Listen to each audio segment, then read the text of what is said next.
କରିବା ଆସିଲେ ସକାଳ ଜଳଖିଆ ଆପଣମାନେ ଜାଣିପାରୁଥିବେ ମୁଁ ଆସି ଭୁବନେଶ୍ୱରରେ ପହଞ୍ଚିଗଲି ଏବେ। ତେଣୁ ଭୁବନେଶ୍ୱରର ଜେଜେମାଙ୍କ ରୋଷେଇ ଆଉ ମୋ ଖାଇବା ସଦାବେଳେ ମୁଁ ଆପଣମାନଙ୍କୁ ଦେଖେଇଛି ଆଉ ଦେଖାଉଥିବି ମଧ୍ୟ। ଘରୋଇ ରୋଷେଇ ଯାହା ଜେଜେମା ରୋଷେଇ କରନ୍ତି ମୁଁ ସଦାବେଳେ ଆପଣମାନଙ୍କୁ ଦେଖେଇଛି। ଆପଣମାନେ କହୁଥିବେ ଯେ ବହୁତ ଲୋକ ଅଛନ୍ତି କହୁଥିବେ କେଉଁଠି ଯେ ମାଗଣା ଖାଇ, ମୁଁ କେଉଁଠି ମାଗଣା ଖାଇନି ଆଜ୍ଞା। ସବୁ ଜାଗାକୁ ଜଣ ଘରକୁ ଆପଣ ଯିବେ ତା ଘରୁ କ'ଣ କିଛି ମିଠା ନେଇକି ଯିବେନି ଭାବିଲେ?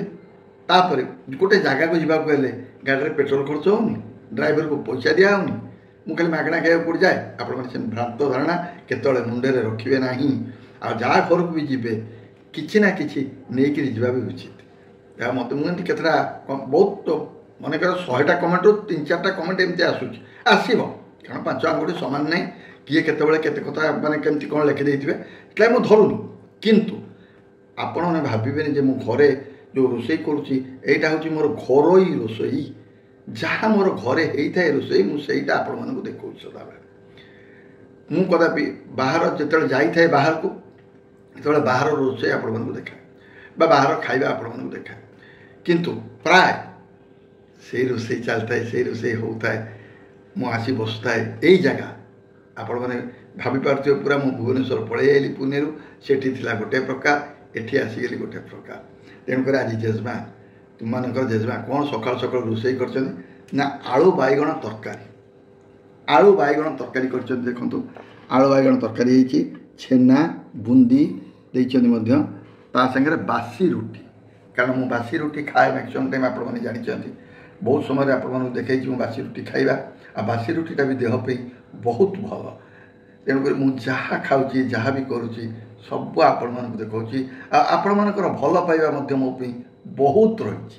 ସତ କଥା କହୁଛି, ମୋ ପାଇଁ ଯେତିକି ଆପଣମାନଙ୍କର ଭଲ ପାଇବା ରହୁଛି ମୁଁ ବହୁତ ଖୁସି ଲାଗୁଛି। ସେଇ ଭଲ ପାଇବା ମୋର ବି ଆପଣମାନଙ୍କ ପାଇଁ ଅଛି। କାରଣ ଦୁନିଆରେ ଆଜ୍ଞା କ'ଣ ଅଛି, ଏମିତି ଏଇ ହସ ଖୁସି ପାଇଁ ଆମେମାନେ ବଞ୍ଚିଛେ। ତେଣୁ ଏମିତି ହସ ଖୁସି କରୁଥିବା ଆପଣମାନେ ମୋ ସାଙ୍ଗରେ କରୁଥିବେ, ମୁଁ ଆପଣମାନଙ୍କ ସାଙ୍ଗରେ କରୁଥିବି, ତା'ର ମଜା ଅଲଗା ଏକଦମ। ତେଣୁକରି ଆଜି ଯେଉଁ ଆଳୁ ବାଇଗଣ ତରକାରୀ ଜେଜେମା କରିଛନ୍ତି ତା ସାଙ୍ଗରେ ଛେନା ବୁନ୍ଦି ତାଙ୍କ ପଛରେ ଖାଇବି। କିନ୍ତୁ ଏଇ ଯେଉଁ ଆଳୁ ବାଇଗଣ ତରକାରୀ କି ବାସି ରୁଟି ଖାଇକିରି ଆପଣମାନଙ୍କୁ କହୁଛି କେମିତି କ'ଣ ହେଇଛି। ମ୍ୟାକ୍ସିମମ୍ ଟାଇମ୍ ମଧ୍ୟ ଦେଖିଛି ଜେଜେମା କରନ୍ତି ଏଇ ଆଳୁ ବାଇଗଣ ତରକାରୀ। ମୋତେ ସକାଳୁ ଖାଇବାକୁ ବହୁତ ବଢ଼ିଆ ଲାଗେ। ଆପଣମାନେ ୟାକୁ ପୁରୀରେ ଖାଆନ୍ତୁ, ପରଟାରେ ଖାଆନ୍ତୁ, ରୁଟିରେ ଖାଆନ୍ତୁ, କି ଚୁଡ଼ା ଚକଟିକି ମଧ୍ୟ ଖାଆନ୍ତୁ, ଯେମିତି ଖାଆନ୍ତୁ ନିଶ୍ଚିତ ଭଲ ଲାଗିବ। ଆଉ ଆଳୁ ବାଇଗଣ ତରକାରୀଟା କେମିତି କ'ଣ କରିଛ ହଉ ଦେଖେଇବା, ସେଇଟା ଗୋଟେ ଦିନ ଆଉ ସେଇଟା ଗୋଟେ ଦିନ ଦେଖେଇବାକୁ ପଡ଼ିବ ନା କି? ତେଣୁ ଆଳୁ ବାଇଗଣ ତରକାରୀଟା ଜେଜେମା କେମିତି କରୁଛନ୍ତି ମୁଁ ଆପଣଙ୍କୁ ଥରେ ଦେଖେଇବି ନିଶ୍ଚିତ। ହଁ, ତା ଟେଷ୍ଟ ବହୁତ ବଢ଼ିଆ ହେବ। ଆପଣ ଖାଇବେ ନିଶ୍ଚିତ କହିବେ ଭଲ ଲାଗୁଛି। ଯାହା ଯେମିତି ହଉ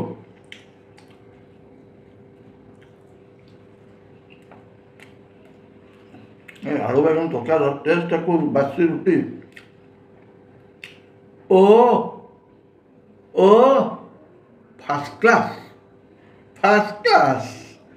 ଆପଣମାନେ ଘରେ କରି ଖାଇବେ, ମୋତେ ନିଶ୍ଚୟ କହିବେ। ଜଳଖିଆ ଖିଆ ସରିଗଲା, ତାପରେ ଟିକେ ଚା ପିଆ ହେବ। ସକାଳେ ଥରେ ମୁଁ ଚା ପିଏ, ସନ୍ଧ୍ୟାବେଳେ ମୁଁ ଥରେ ଚା ପିଏ, 2 ଥର ଚା ପିଏ, ଦିନକୁ 2 ଥର ଚା ପିଏ। ସକାଳେ ଜଳଖିଆ ଖାଇସାରିକି ଚା ପିଇବି, ଆଉ ଥରେ ସନ୍ଧ୍ୟାବେଳେ ସ୍ନାକ୍ସ ଖାଇଲା ବେଳେ ଯାହା ଚା ଟିକେ ପିଏ। ଯେଉଁ ଚା ମୁଁ ପିଏ ସେଇଟା କପ୍ ପ୍ଲେଟ୍ରେ ପିଏ। ମୋତେ ବେଶୀ ତାତିଲା ପିଇବାକୁ ଭଲ ଲାଗେନି, ତେଣୁକରି ମୁଁ ସଦାବେଳେ କପ୍ ପ୍ଲେଟ୍ରେ ପିଏ। ଆଉ ଗୋଟେ କାରଣ ଅଛି, ବେଶୀ ତାତିଲା ଆପଣ ଚା ଯଦି ପିଇଦେବେ ତା କଳା ପଡ଼ିଯିବ ବା। ଆଉ ଟିକେ ଉଷୁମ ଥିବ, ଟିକେ ବେଶୀ ଉଷୁମ ନଥିବ, ଟିକେ ଉଷୁମ ଥିବ ଆପଣ ପିଇବେ, ଦେଖିବେନି, ମୋତେ କହିବେ କେମିତି ଗୋରା ପଡ଼ିବେ। ତେଣୁକରି ଆପଣମାନେ ମଧ୍ୟ ସେଇଟା କରିବେ। ସବୁବେଳେ ଚାଟାକୁ ବେଶୀ ଗରମ ଜମା ପିଇବେନି, ସଦାବେଳେ ଟିକେ ଉଷୁମ ଥିବ ଚା ପିଇବେ। ମୋତେ ପ୍ଲେଟ୍ ନହେଲେ ତ ଚା ପିଇବାକୁ ଜମା ଭଲ ଲାଗେନି। ଆଉ ପ୍ଲେଟ୍ ଟିକେ ଏମିତି ଢାଳିଦେବି, ବାସ୍ ତୋଇଲି।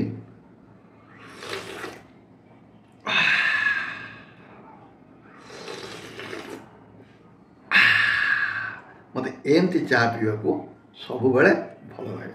ତେଣୁକରି ଆପଣମାନେ ଗୋଟେ କାମ କରିବେ, ଯେତେବେଳେ ଚାହା ପିଇବେ ଯଦି ଚାହିଁବେ एमती कपलेट जो चा ढालिक पीऊँगी आपण मैंने पीबे आ पी सारिक कौन करेंगे जानते पी सारिक पीउे